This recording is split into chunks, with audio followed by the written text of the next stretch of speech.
Today we're here with the lovely ladies, the 4 leading ladies from the Rules of Runford. And if you don't know, which you probably do because you're watching this right now, it is a TV show. It is a TV web series about 4 girls in college and their lives dealing and surrounding a murder mystery. So we're going to have some time to chat with them today and find out if they know who the killer really is. Hello. Hi. How are you guys? You guys are all wonderful. I just want to say that. I feel like I'm talking movie stars right now. I'm so excited. Thank you. So could you guys just go through and say your real name and then who you play on the show? Sure. My name is Becca and I play Jenelle Cooper on the show. And I'm Jolene Pierce, and I play Katie Davis. And I'm Kelly Feaster, and I play Lauren Hunt. I'm Camille Grubbs, and I play Morgan Baker. So my first question is, what does a typical week look like for a Runford actress?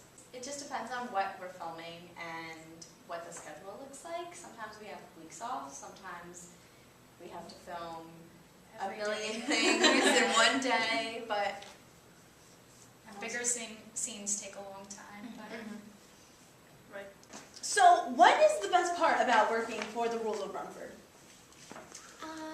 I think the best part about working for the Rules of Runford is you get to meet a lot of new people. I knew Kelly beforehand because we had done one of John McDonough's musicals before, and I knew Jolene actually from an acting class, but I'd never met Becca before, and there's a lot of people that I had never met, and I got to know them in like an acting way and also just in a personal way, so I think it was fun meeting new people. That's awesome.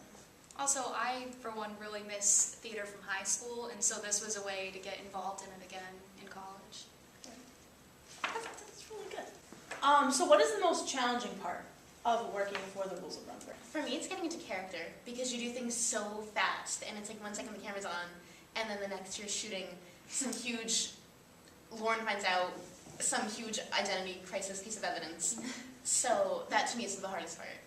I would have to agree with Kelly. It's hard, but it's also fun that you can like switch on and off and like being your character, and then just like when the camera's off, we just have a really good time. Everyone in the cast, I feel like, gets along really well, so it makes it not so hard. Good, good. So that was a really good segue. So your character's name is? Jenelle Cooper. Janelle. So is it hard for you to play like such a bitchy character? Like she's so mean. Like is that really hard for you? But you're so nice. Thank you.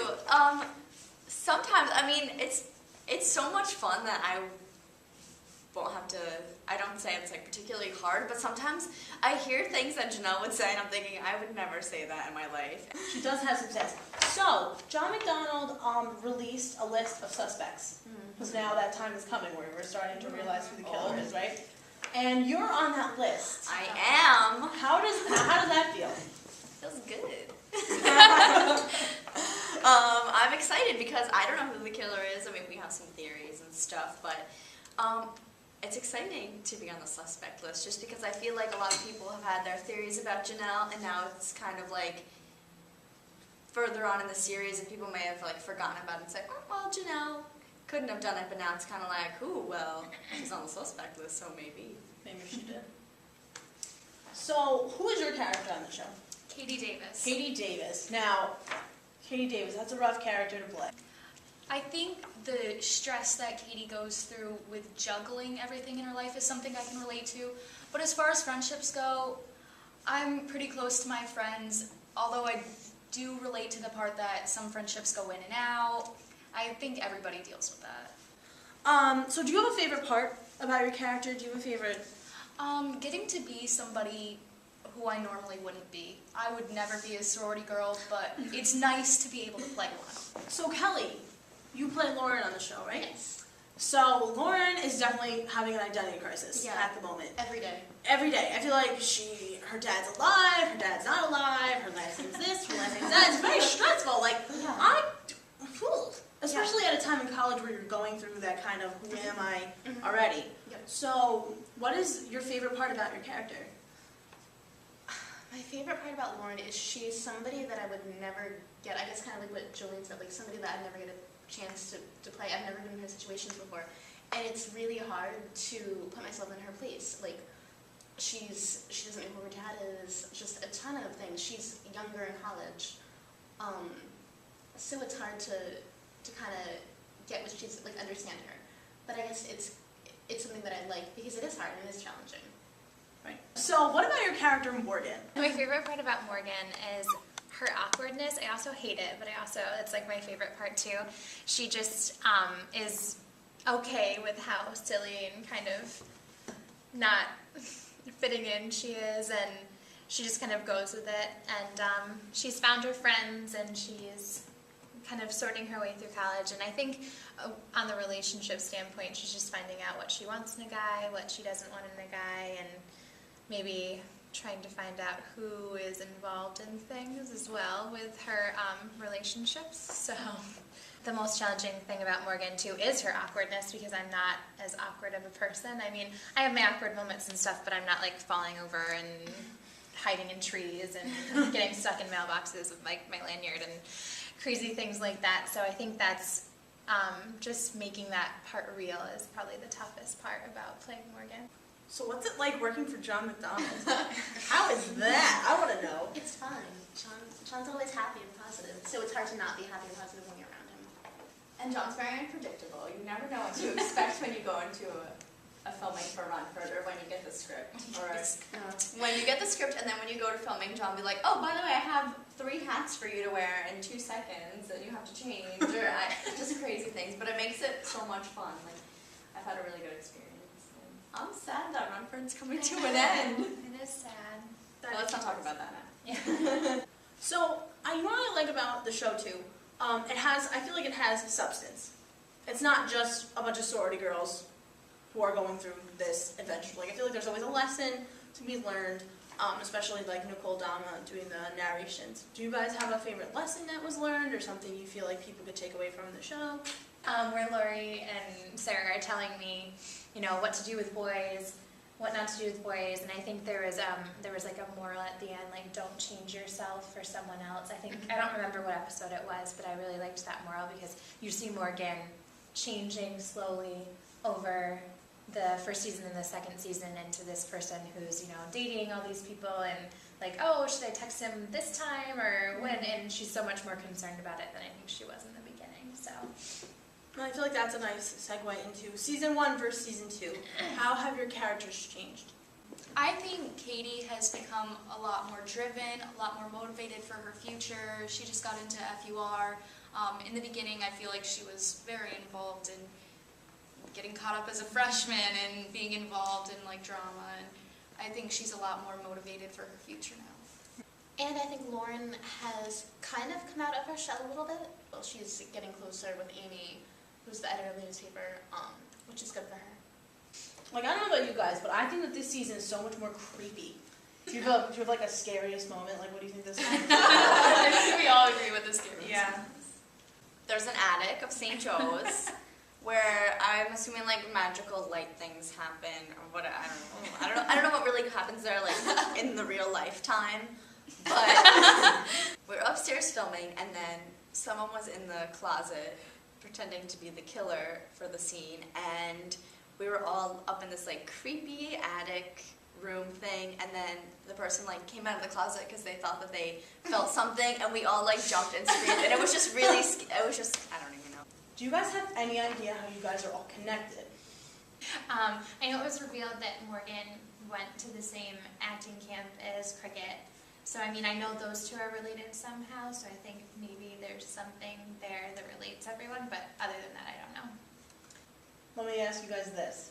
Has John told you who the killer is? No. So John has, it can be officially confirmed that John has not told anyone who the killer is, because I know I ask him quite frequently, and Well, you don't even know. he doesn't break that one. No, he doesn't. So, who do you guys think the killer is? Do you guys have And do you have any theories on why?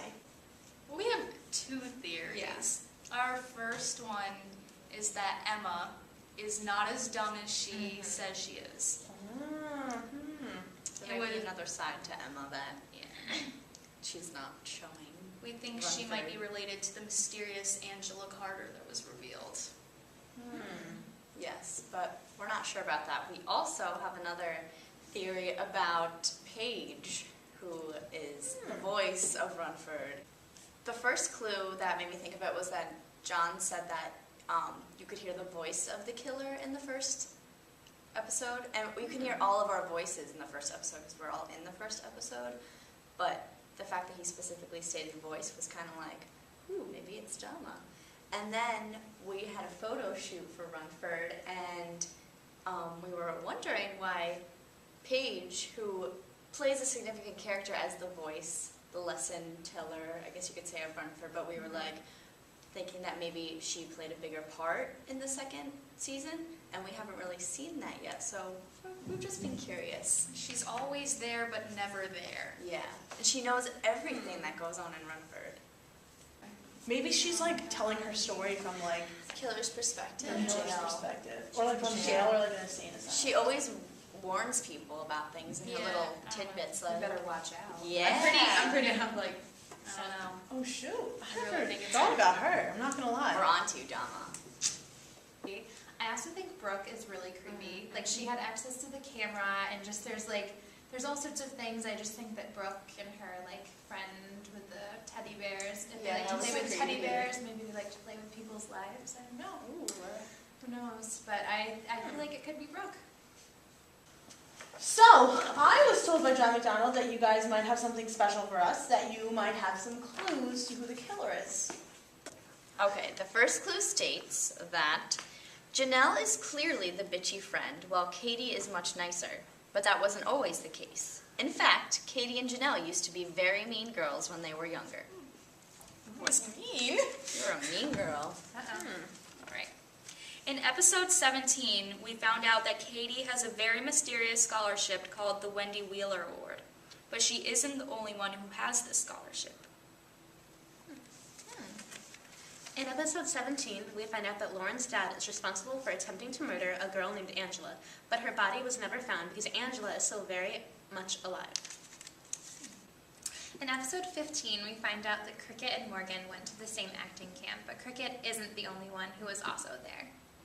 I feel like that was supposed to help, and I feel like it didn't help me at all. I feel like it actually made me more confused.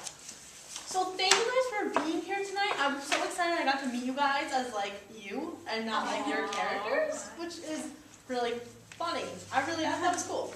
So good luck with the rest of filming, and I cannot wait to find out who the killer is. Sander. Thank you.